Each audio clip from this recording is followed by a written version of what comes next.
In the shadow of a great mountain, 5 souls emerged from the wilderness, not as wanderers, but as founders. White, the tribe child, innocent, yet forged in fire.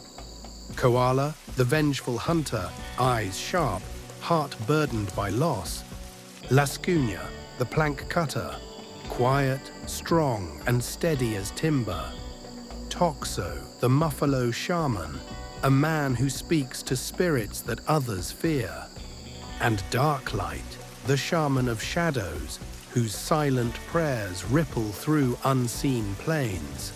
They chose the mountainside, stone, cold, and enduring, a place to build more than shelter, a home.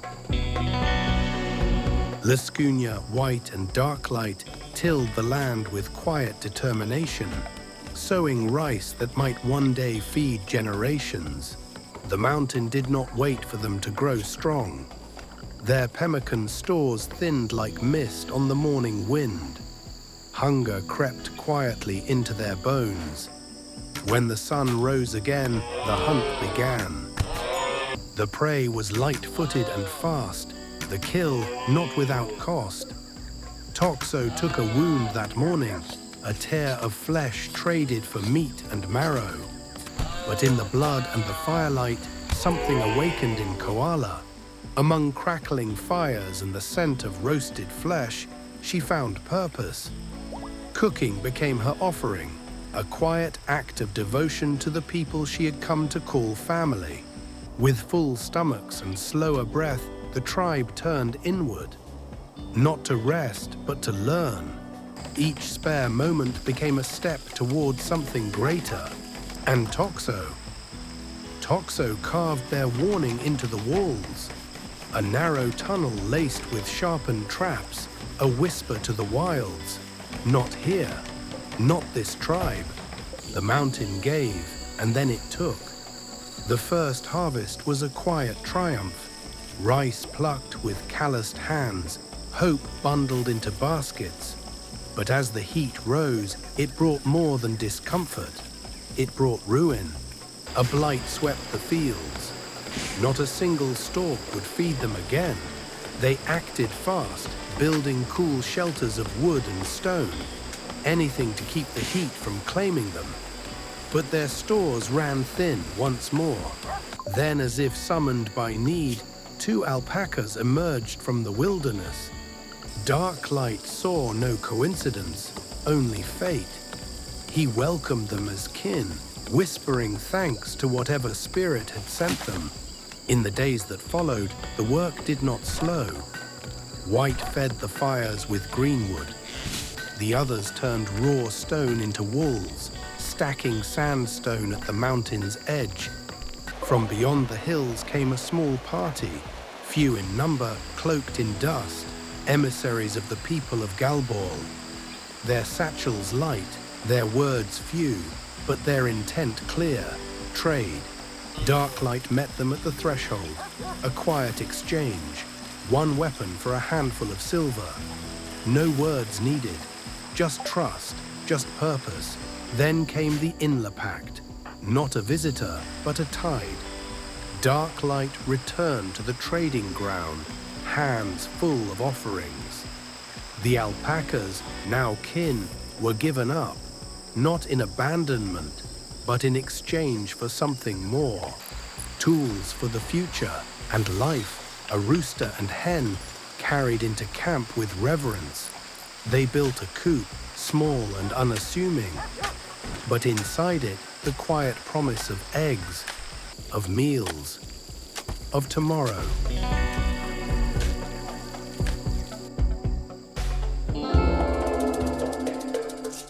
The Wenfwosel nation struck first, a single Neanderthal, Eagle.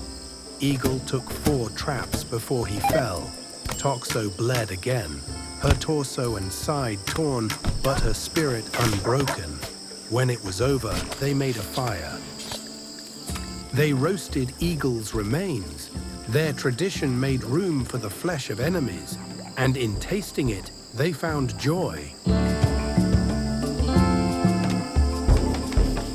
Fear breeds caution. They began to hollow the right side of the mountain, an escape, a snare, a line of defense. Toxo, once healed, raised a sandstone wall outside the base. From the fire home of Fakaz, a raiding party advanced. They waited, planned, then charged. 2 fell instantly to wooden traps. The rest fled in panic. Neneth bled in Darklight's arms. He tried, but she slipped away. Huntsman was tended to, then cast out, a message sent in mercy. With the warning sent and the wall complete, they prepared again. 1 died to the trap. Koala took its heavy SMG. The others lit fire to the rice fields. 1 charged and fell. The last pigskin fled, but not far. They chased her, Porky, and brought her back in chains. They saved the home, not the harvest. A prison for Porky, not out of hate, not out of rage, but necessity. Time moved like mist through stone, and at last the settlers named their home Engo. The tunnel neared completion, but tempers frayed. Toxo mocked the gait of Koala's uncle, a harmless jab, or so she thought. But Koala struck back. Words turned to blows. Blood, bruises, then silence. A herd of dromedaries wandered into Engo, unbidden but welcome. In the damp, bumpy, White's loyal fox fell ill with flu. Darklight nursed him by lamplight. Then Fortune, 17 medicines from the heavens, the gods or chance. 10 monkeys, mad with rage, came clawing at the gates. From the Wench Wosul nation they came again, perhaps to avenge Eagle, perhaps to find his bones. But the monkeys stood first in their path. Koala, Toxo, White and Lascugna stood waiting in the trap-lined tunnel. Koala fired first, SMG barking fire into the dusk.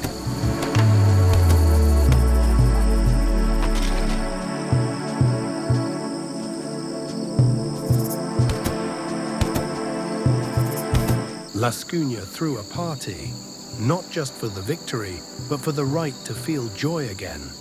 Food was no longer a daily fear. Rice filled the stores. The mountain tunnel's first chamber was cooled and cleared, their new freezer carved by hand and fire.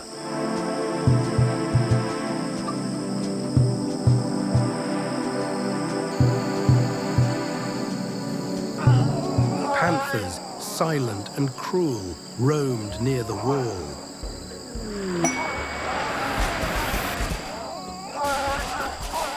From the sky, mega sloth wool drifted like snow.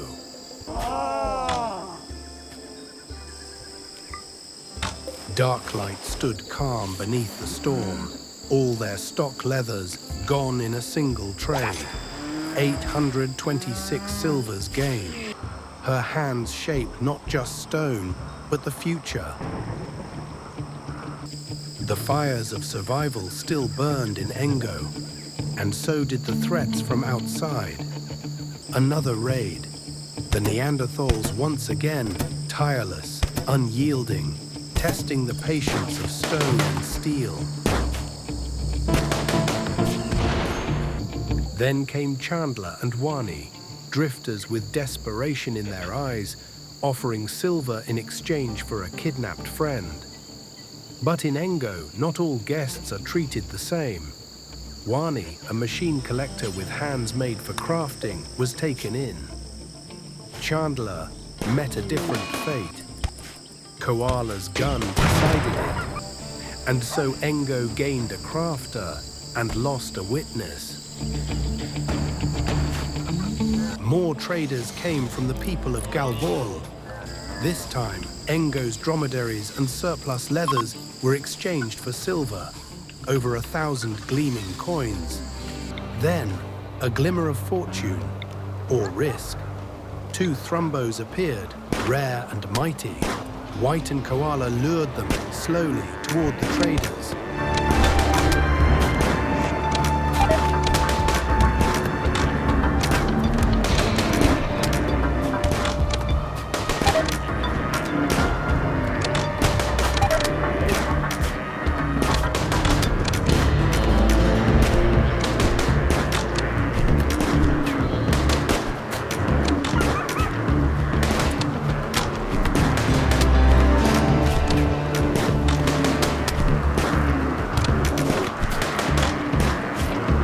Not long after, the Cancer Society came, wasters wielding grenades and gas. Lascunia and Toxo, clad in Thrumbo horn, waited at the walls. The enemy broke through and broke apart. Half of them died before they turned to run.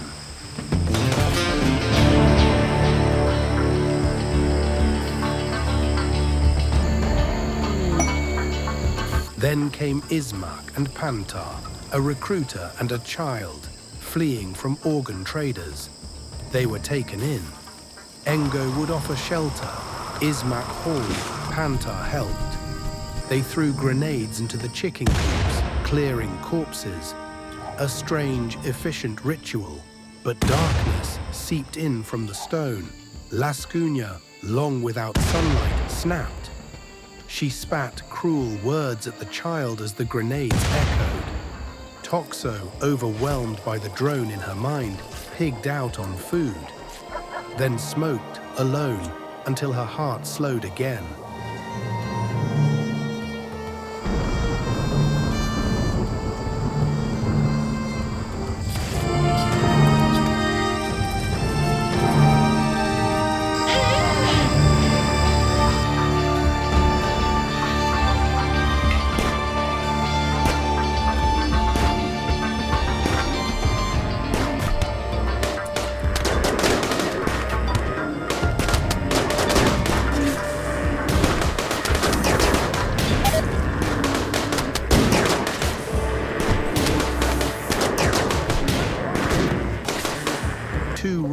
Died. But the prize, Thrumbo fur, was taken again. Then sickness, plague, crawling through the blood of Koala and White. They lived barely by the hand of dark light and the strength of proper medicine.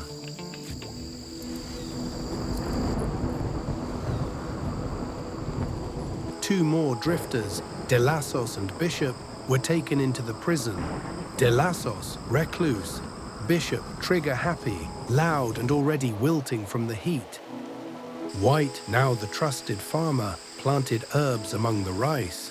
Toxo carved and shaped the mountain itself. Stoves were built. Geothermal heat was harnessed. Power, real power, now flowed in Engo. Refugees came and went. Some stayed to mine, to haul, to survive. Kamrov insulted everyone when sweat stained his back. Then came the Panthers again. Outside the walls, teeth waited. Koala tried the new tables in the stone-cut dining hall. A small joy. Delassos tried to escape. The 5 refugees beat him down with sticks and stones until he bled and stopped moving. Toxo built new freezer walls for their meals. A psychic drone swept through the minds of Engo's women. Loop, a refugee, cracked and went after Wani with wood in hand. White and Bishop intervened. But when the dust settled, Loop was dead. Another raid, Neanderthals again, but in greater numbers. Caloris died, the refugees fled, still the tribe stood. Still Engo endured, and Delassos, finally broken and rebuilt, joined. He was given a pick and pointed toward a fallen meteorite just outside their gates, steel and stone.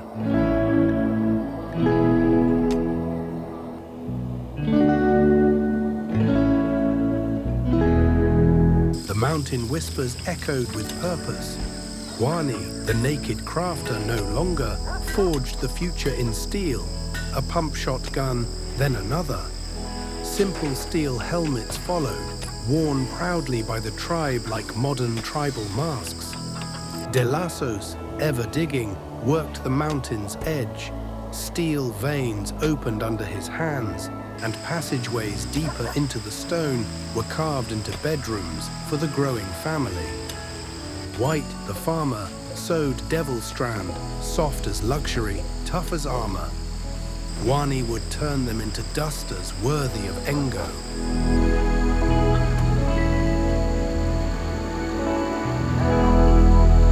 Then the ground trembled under the feet of 3 man-hunting rhinos.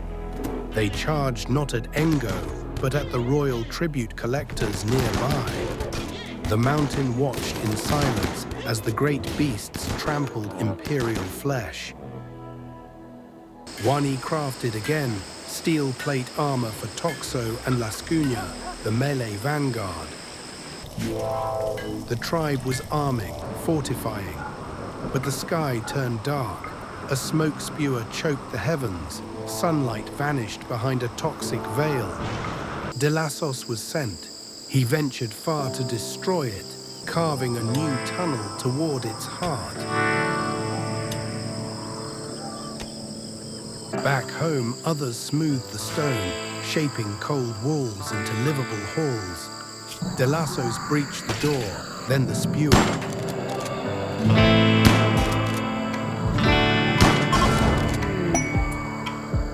And on the way home, he picked berries, smiling through ash and smoke. That night, the stars returned. Back at Engo, trade stirred. Dark light bartered leathers and silver for books, neutroamine, a mortar barrel, and vital components from the Inla Pact. Then an elephant, calm and massive, wandered into Engo's fold, a silent giant, now part of the herd. But the sky was not done. A mechanoid cluster landed, another sunblocker, another threat. While Engo planned, De Lassos helped construct a monument for a noble cause, the safe return of Missy. Elsewhere, nature rebelled. Cassowaries, mad and feral, charged the mechanoids near the old defoliator ship. Chaos, unexpected allies. De Lassos tunneled again, a shortcut to the new cluster, and then deeper still, carving the earth for a laboratory and a classroom. A place to think, a place to learn. The strike team prepared. Toxo with a smoke launcher, Bishop with EMP grenades, White with a fresh-chained shotgun, Wani and De Lassos with pump shotguns. Lascugna with the thrumbo horn, and the elephant, trained and loyal, marched beside them. They attacked.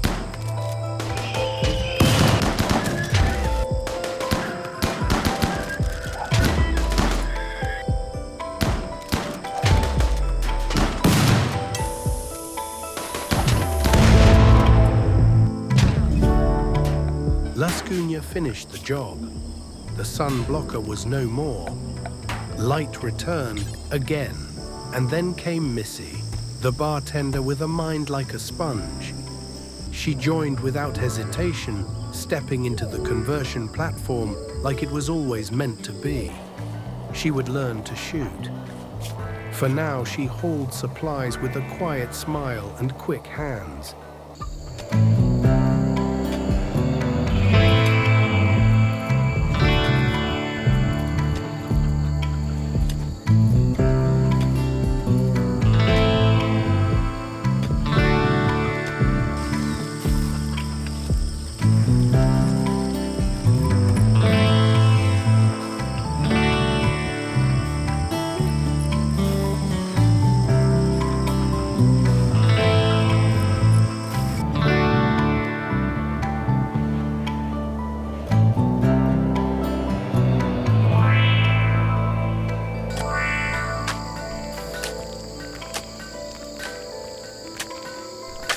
Wow.